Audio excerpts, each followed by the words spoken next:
how do we store up? How do we store up? We store up things by just the five senses. The five senses is one of the key territories of storage. So taste, sight, uh, touching, very, very, very key. And if you remember, well, you guys may not, but you can go check out. I think one of the meetings in one of our past events was I was teaching people about dating, and I had categorized the 5 different men you find in the field and the 5 different ladies you find in the field. And one phenomenal guys is the player. The player for the guys, for the men, is a very sharp guy who knows how to smoother his way into to get his women. And one of the key tactics that is usually used by this player is the senses. They really play around with the senses, and they can easily even use scent, smell. So they will put on a particular scent that once you smell it, and then they match it with their words. So whenever they need to lay you, they will put on the same scent, and then they will get you. They will really get you because they arouse memories, good feelings in you, and you won't know when you fall into the trap. Very dangerous tactic that some players who are able to work on it are able to utilize it. Smell. Smell can be used. Others, music, very key in terms of the romantic world. You, in fact, sometimes I teach couples when they are coming to get married how to get the groove back in case in future you lose it, and also how to reconcile. And I have trained them from early. Have particular types of music that you are able to play, that you both of you, the couple, is able to align themselves to. So whenever there is serious trouble and you need to resolve a very deep issue, you can always play that music because it will arouse a nice feeling. So it will turn down the guards and people can be able to have a conversation that is meaningful. Same thing applies to smell. Those of you who have read the book of Proverbs about that woman who knows how to trap her men, it has a particular way that the linen that she lays on her bed, she's able to scent them with very special perfume. So meaning that they know how to use the art. And you remember the woman who came and broke the alabaster jar. It was full of it, very expensive. It really hurt Judas deeply to see that alabaster jar being broken. And she perfumed Jesus. Those she left a lasting memory, so to say, in Jesus. So we get our memories through our 5 senses. And I usually tell people, don't allow a lustful person to touch. The moment they touch you, that's how they transmit the lust very easily. And that's why you'll see lustful people are kind of touchy, very touchy. Because it's the easiest way to when they're touching you, they throw in their nasty senses into you, and you won't know when you get aroused and you're in trouble. So be cautious. So the 5 senses, they store up our memory. So it is when they're now, and I will teach you the next level. That is the basic level.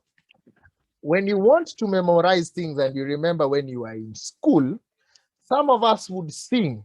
If I would ask us the solfa notation, I think someone can easily remember that. Anyone who can remember the solfa notation? Unmute and just say the solfa notation. Yes, Trish. Teresa. Eh? Try and jog your memory. Do, re, mi, fa, sol, la, ti, do. Anyone remembers that?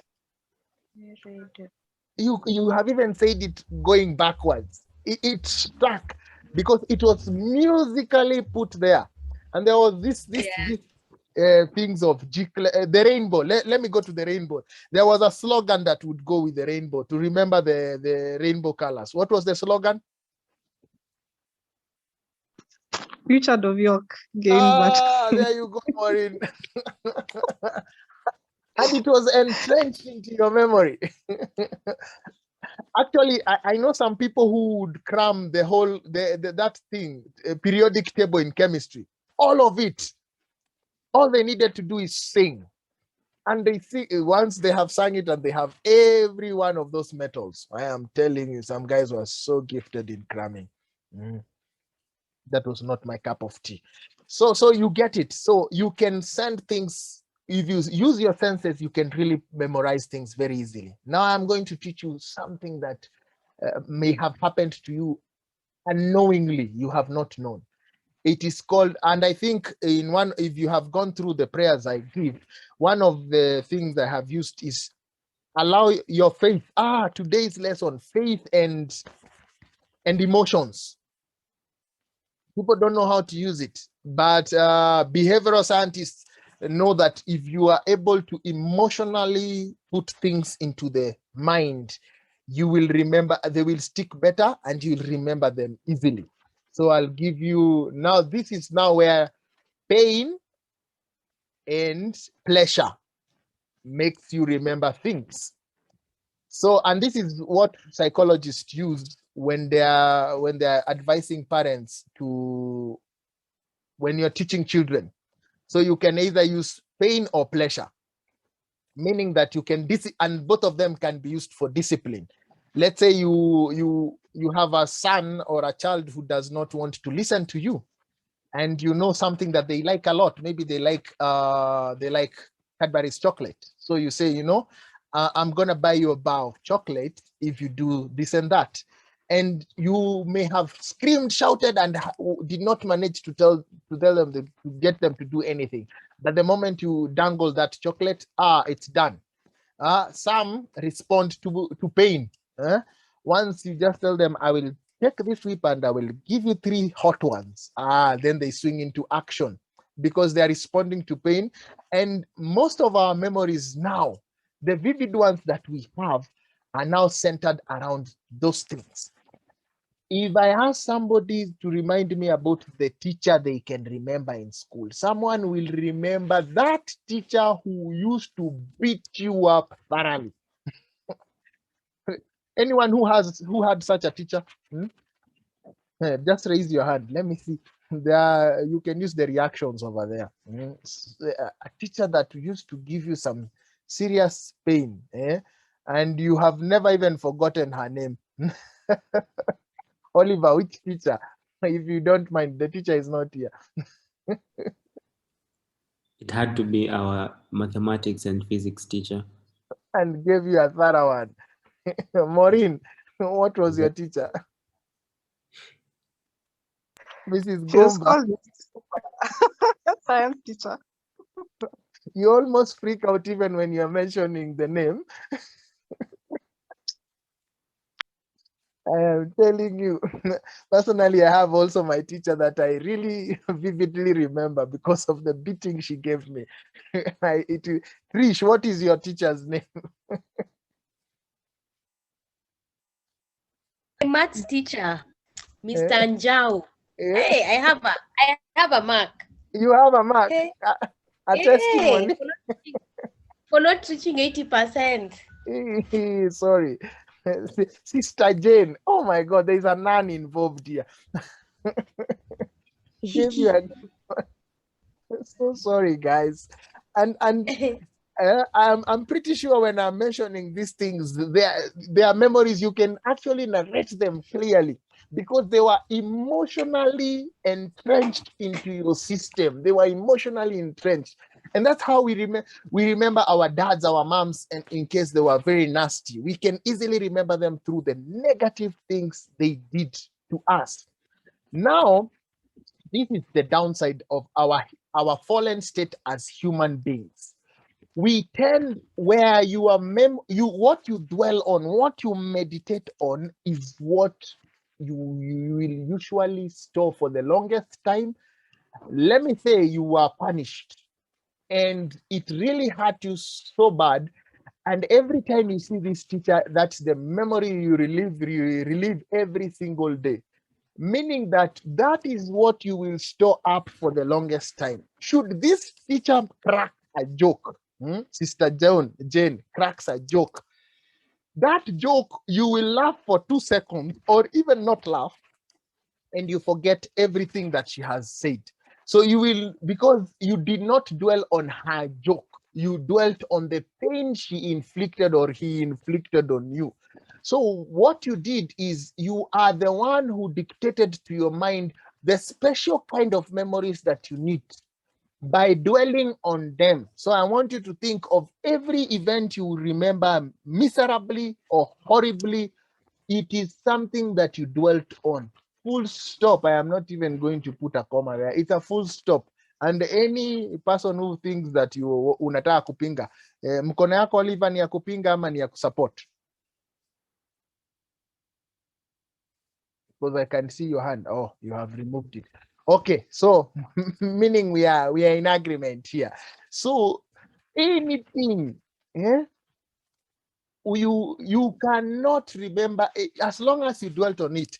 And this is how the enemy, let me say the enemy, and I'm not going to mention anything, whether it is the devil or it is our negative thought. I am just going to call all of them the devil, negative thoughts, pain. I am going to call them the enemy.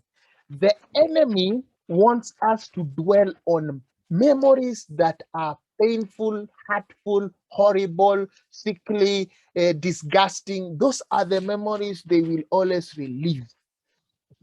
The enemy does not want you at any particular time to dwell on memories that are beneficial so that you grow. Hey, no. The enemy has all intention that you dwell on memories. And that's why the people who dwell on bad memories, negative memories, all those worrisome things, they also have another gift. It is called the gift of not letting go. Again, you are invited to say, I don't think so. But if you are gifted in meditating on negative things that have happened to you and negative experiences, you also have a gift of not letting go. They are synonymous. It's a brother and a sister. So they go hand in hand. If you dwell on bad memories, you will also have the gift of not letting go. So meaning that the ability to not let go is a child that you have mentally, emotionally nurtured by yourself through the act of meditating on all the bad experiences that you have gone through. So look back, see the things you remember. If they are nasty, horrible, dark, it means that's where you like dwelling. And if that is where you like dwelling, then you also don't like letting go. Now I move on to this other one because it has equal power. Negative thoughts have equal power. Negative emotions have equal power as positive emotions. So should you have a happy feeling about a particular thing, it will also go into your memory. And should you dwell on those happy thoughts for the longest time and meditate upon them, you will not want to entertain negative thoughts. And I will give you a very practical example. Let me talk of girls because they're the ones who really dwell on relationships.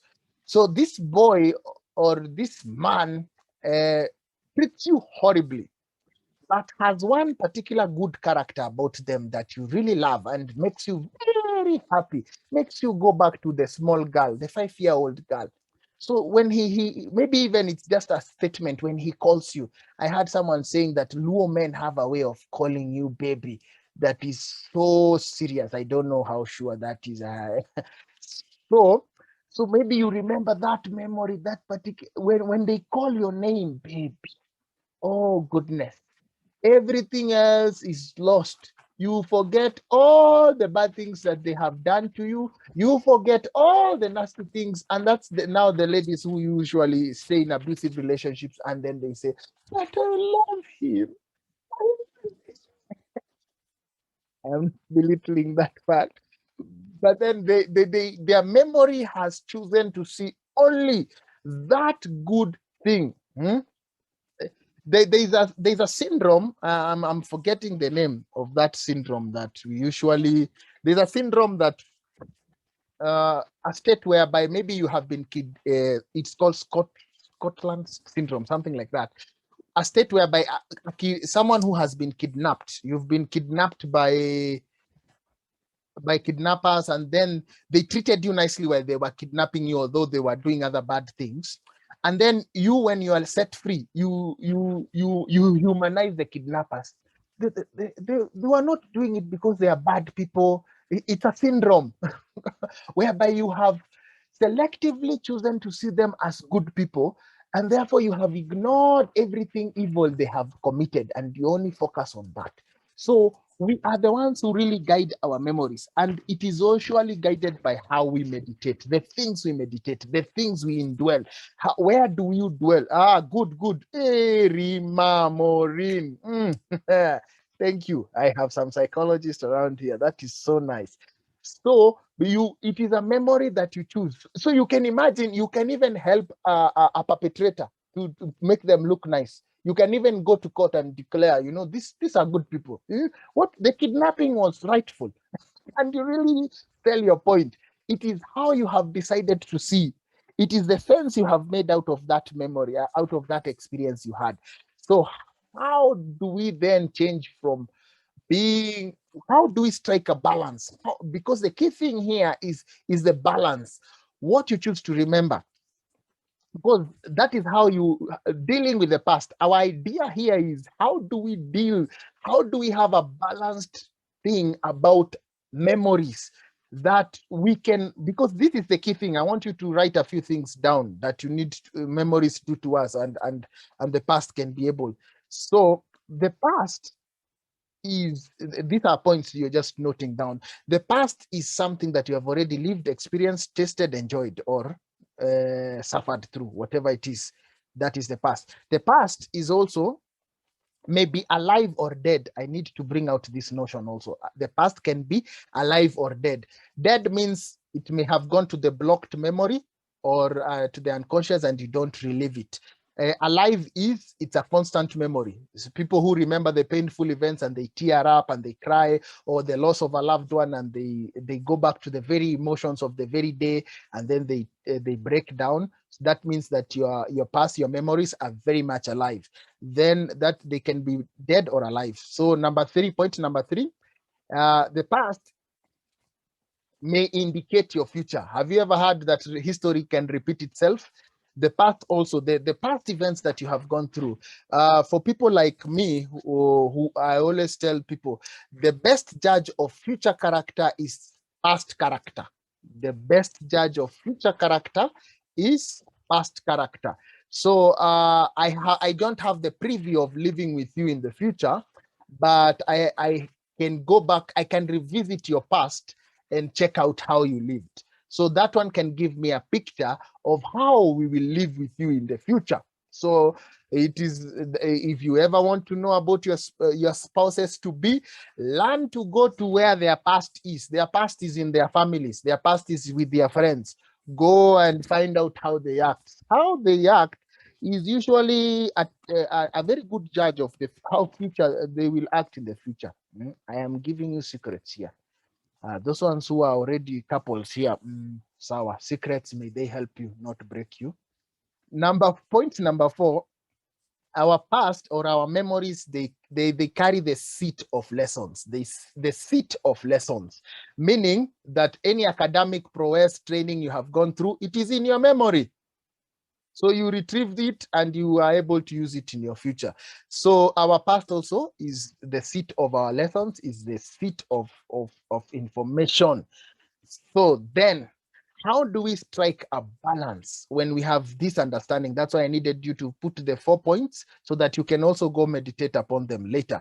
How then do we put things in our memory correctly? Note that anything you put in your memory, you can unlearn, you can learn and you can unlearn, meaning that you can put it there and you can retrieve it from there. So you can, any new ideas that you come helps you to continue learning what you learned, or brings a new lesson that makes you erase the past lesson. So how, when you want to balance out what you put into your memory, is do not ever store a memory. Number one, do not ever store a memory that you have not dealt with. You have not, that the memory itself is not properly handled. Meaning, let's say it's a teacher who has beaten you up. The moment you're hearing, if you've never dealt with it, this is your moment to deal with it, is now you are hearing Dennis. And Dennis is telling you, did you deal with the memory? Or asking you, did you deal with the memory? If you never dealt with the memory, now Dennis is inviting you, make sure you deal with the memory. If you don't deal with the memory, the negative memory, it will deal with you. And remember, there's a point we said that the past holds also some key to your future. So if you have not dealt with that pain, anytime that pain happens in your life, it reminds you of the past. And you can easily judge yourself. You say, I am a rejected person. People don't love me. People don't care about me. But what you have just done, you have just relived a memory. Something happened in the past and has happened in the future that is similar. So you have gone back to your past and thought, you know, this is fate for me. I am condemned here. But it is just because you never dealt with it. So that you can be able, ladies in a special way have this mind that entangles everything. So if you learn to deal with things, you can disentangle. If you learn to deal with things, deal with them so that you don't put on lenses that are cracked and then you see your future through those dark lenses. And that's how men are called. You met one man, called them a dog, then you called all men dogs. And so you see all men through dogs' eyes. So it becomes very difficult to deal with men in the future because they are all dogs. And so even a good man is also a good dog. So you can imagine, it becomes trouble to relate with anybody. So these are things that we need to learn so that we can be able to put things in the right perspective in our minds. We need to balance out things, deal with past. If it's happening now, I pray. That's why even in mourning, let me give an example of also mourning. Mourning, it is advisable, go through the emotions of mourning. If you have lost property, person, relationship, go through the whole process of mourning. If you need to cry, cry and finish those tears. If you need to get angry, but in a nice way. Don't get angry and kill people and crush things. Vent. If you need to be taught how to vent in a positive way, ask me later. So get over those emotions, cry, finish it, so that you will, uncried tears, you will still cry them. I am assuring you here. Welcome, daughter of the Most High. Uncried tears, you will still cry them. And any uncried, any undealt with pain, if you deal with it in future, this is what happens. There is anytime you send any memory to your bank, to your unconscious, what you do is incubation. Say with me while you mute, incubation, you incubate. And what do you know about incubation? When you incubate an egg, it will become a chick. It will hatch one day and become a chick and grow into a hen, and it will also lay its own eggs. So incubation process happens. So it is important that you learn how to deal with situations so that you don't put them into the memory where they are alive. And you have seen that there are memories that are alive. And if it is alive, you are in trouble. My goodness, if your memory is alive and it is a bad memory, it will haunt you, it will kill you, it will finish you, it will drain you, it will make you to be a worrisome person. You will get ulcers, you'll get all forms of maladies that come with emotional conditions and psychological ones. So it is important that any negative memory that comes to you, deal with it, so that if it needs to die, how do we kill such negative? I want to dwell with negative memories, so that, because this is the main problem that we are in. Because there is also positive memories. How positive emotions, maybe a happy feeling, something you enjoyed doing, you want to, because you do not permit yourself to relive it, that's why it dies. If you want to relive it, remember the memory, remember the good times. I wonder why people have to wait for old age to remember good things. Ati wazee ukumbuka. You know, do you have to wait for old age for you to remember good things? Remember good things. Hello, how can I help you?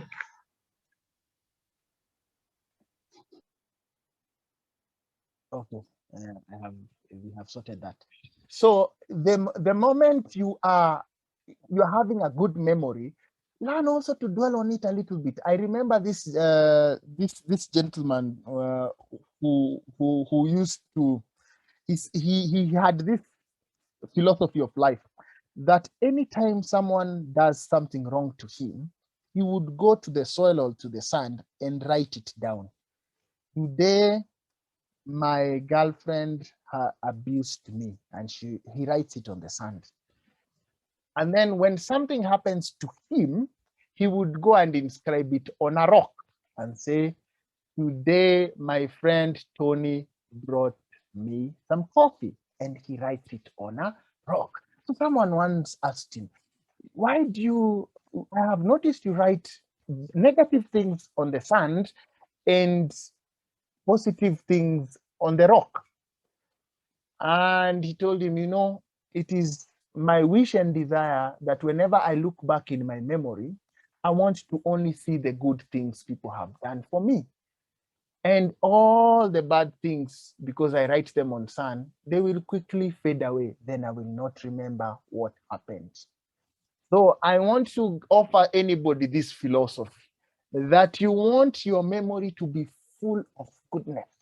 And those of us who want to live a long, healthy, youthful life, you want to borrow this philosophy. Those who want to age quickly, live miserably and sad life, you want to also borrow the other philosophy of write negative things on rocks, make them permanent memories, and positive things, the good things that you experience, write them on sand, write them on soil, so that you forget them quickly. Then you will be an old sulky fella, while this other person will be a youthful, jolly good fella. So the choice is yours. You might want to put it on chat which kind of a fella you want to be. So there is so if you, scientists have it that worry is a very good recipe for graying. If you want to gray your hair quickly, become a worrisome person. Relieve negative thoughts.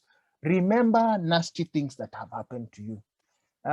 You guys remember Barack Obama when he went to took over office? Very youthful. Then met the real office, the Potters. Met the real office, and he had too much to handle, too much to worry about, that he grayed in record time. I don't know if you guys remember. He grayed in record time. So if you have, and anybody can have an inability of dealing with situations, but I am telling us, learn by yourself. Whenever you have negative emotional feelings, bad experiences happening to you, quickly deal with them. Goodness, people, we have 10 minutes. Dealing with them, make sure you deal with them. So number 2 in dealing with memories. So number 1, we have finished with it. Make sure you deal. Number 2 is, once you have dealt with any negative experiences that you have gone through, is drop them.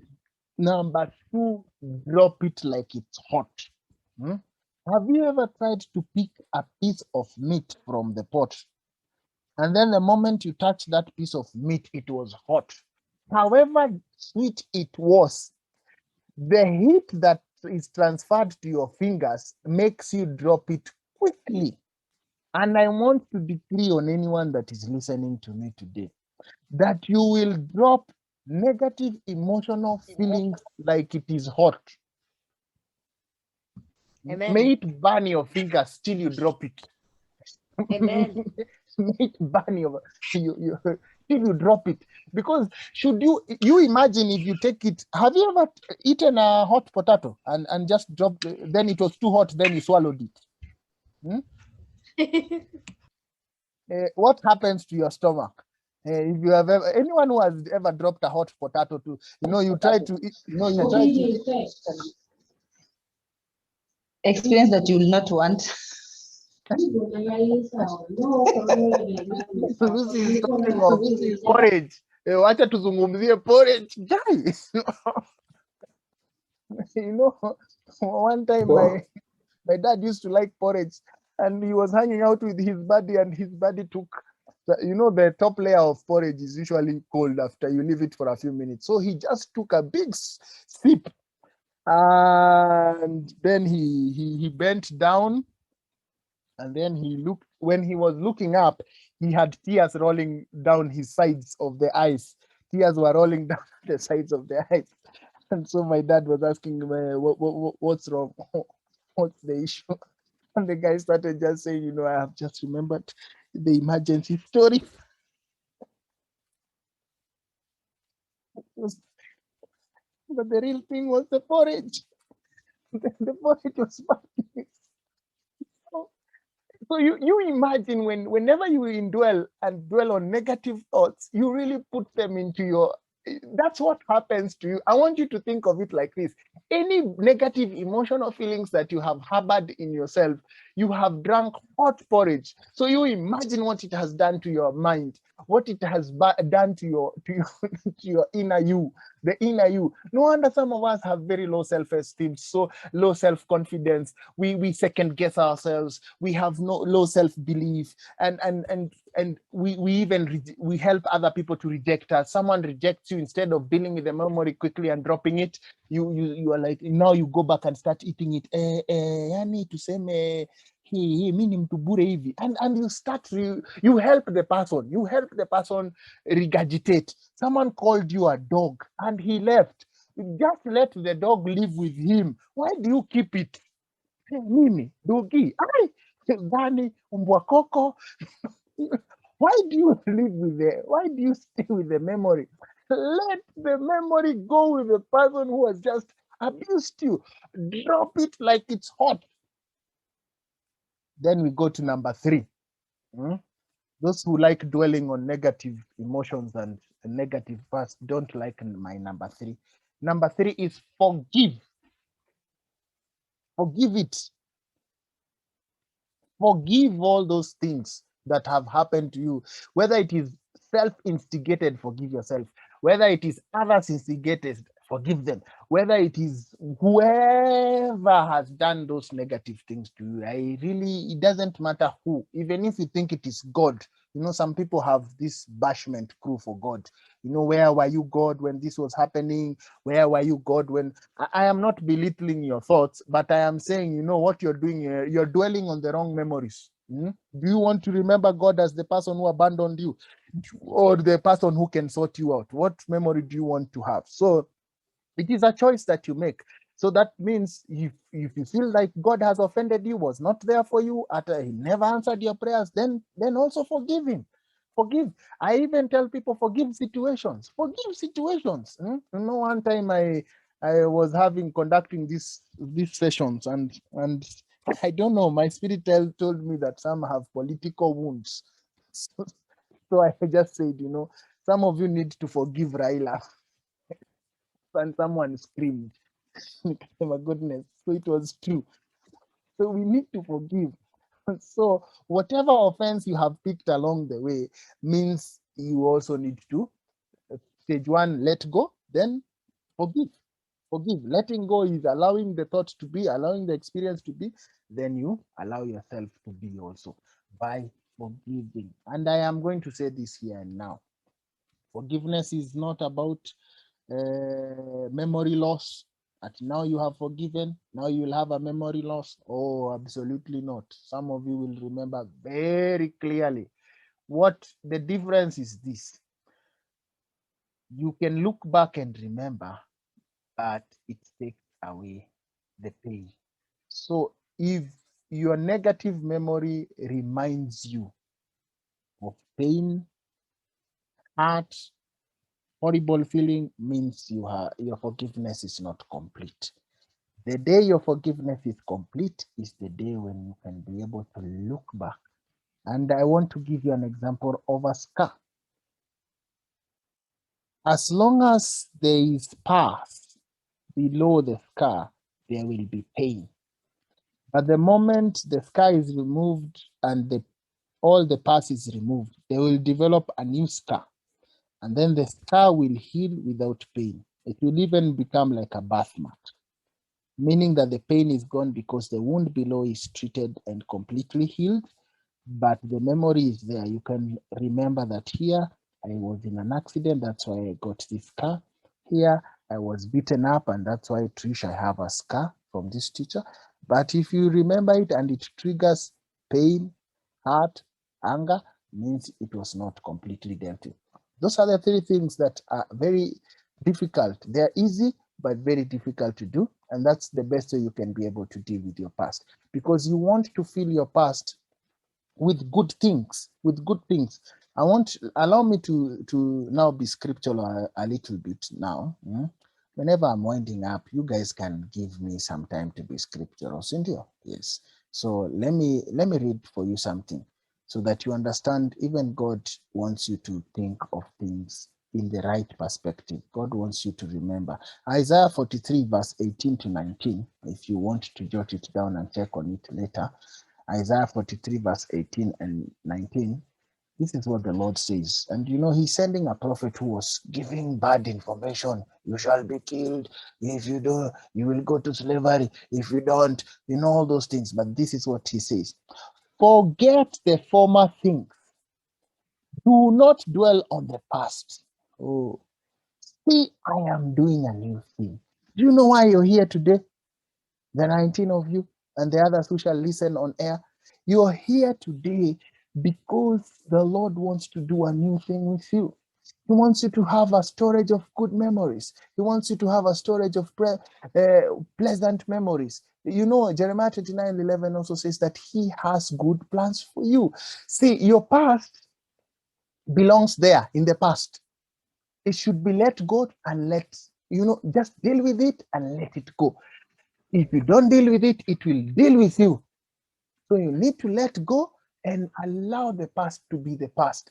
Allow the past to just go and rest. You imagine someone trying to drive a car. The few of us who are blessed in that area. What do you stare at the windscreen, or where do you spend your time? Windscreen or side mirror? Anybody can answer. You can throw it on the chat. Where do you spend most of the time? Look, while you're driving, do you concentrate on the windscreen or the side mirror? Windscreen, side mirror. Windscreen, side mirror. Where do you spend your time? Windscreen. Because you want to look in front. So those of us who want to dwell in our past, I was done this, this happened to me. You do not know what I have been through. You have no idea what I have suffered. That's why you're talking the way you're talking. You really don't know what type of a mother I had. You really don't know the kind of a boyfriend I got into. You really